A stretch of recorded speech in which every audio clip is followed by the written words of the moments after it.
বিজেপির পাড়ায় পাড়ায় দিদিভাই অনুষ্ঠানে সাধারণ মানুষের সমস্যার কথা শুনতে বিভিন্ন পাড়ায় পৌঁছালেন আসানসোল দক্ষিণের বিধায়ক অগ্নিমিত্রা পাল। মঙ্গলবার আসানসোল দক্ষিণের বিভিন্ন পাড়ায় যান বিধায়ক অগ্নিমিত্রা পাল এবং সাধারণ মানুষ সরকারি প্রকল্পের সুবিধা পাচ্ছে কিনা তার খোঁজ নেন। এদিন বিধায়ক অগ্নিমিত্রা পাল জানান, তিনি বিভিন্ন এলাকায় ঘুরে মানুষদের সাথে কথা বলে জানতে পারেন এলাকায় প্রধান সমস্যা হলো পানীয় জলের সমস্যা। এদিন তিনি পানীয় জলের সমস্যা সমাধানের আশ্বাস দেন।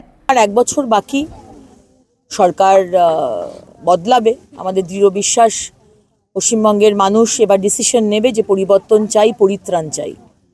সুতরাং সেই রকমই আজকে আমাদের মন্ডল 2 এর একটি বুথে এসেছি এবং সেখানে মানুষের সাথে কথা বলা হলো। জল নেই, রাস্তা নেই, ডাস্টবিন নেই, বাড়ি পাইনি, শৌচালয় নেই, যতটা সম্ভব সেটাকে সমস্যার সমাধান করা। মেইনলি যে অভিযোগ হয় সেটা হচ্ছে যে জলের সমস্যা। কর্পোরেশন থেকে তো বেসিক রুটি, কাপড়া, মাকান, পানি, সুরক্ষা, এটা তো সরকারের দেওয়ার কথা। আমরা প্রথম দিন থেকে বলে এসেছি এবং আজকের বলে নয়, 2026-এর ইলেকশন আর 1 বছর বাকি। 2024-এর আগেও বলেছি এবং আমরা যেটা বলি না, আমাদের দল, আমাদের অভিভাবক যশস্বী প্রধানমন্ত্রী আমাদের শিখিয়েছেন, যেটা বলবে সে কথাটা রাখবে। এবং যেটা বলছি যে 3000 টাকা অন্নপূর্ণা ভাণ্ডার বাংলার মহিলাদের দেওয়া হবে, মানে দেওয়া হবে আমাদের সরকার এলে।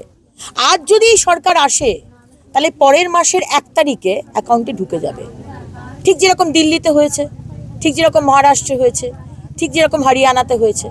কিন্তু এখানেই শেষ নয়, আমরা ওই ভাতা দিয়ে কিন্তু সরকার চালাবো না। আমরা ভাতা দেব, কিন্তু তার সাথে সাথে মহিলাদের কিন্তু কর্মসংস্থানও হবে। সঞ্জয় যাদব, 99 নিউজ বাংলা, আসানসোল।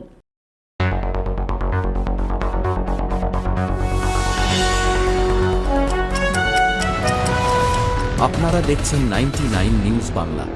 বদলাবো আমরা।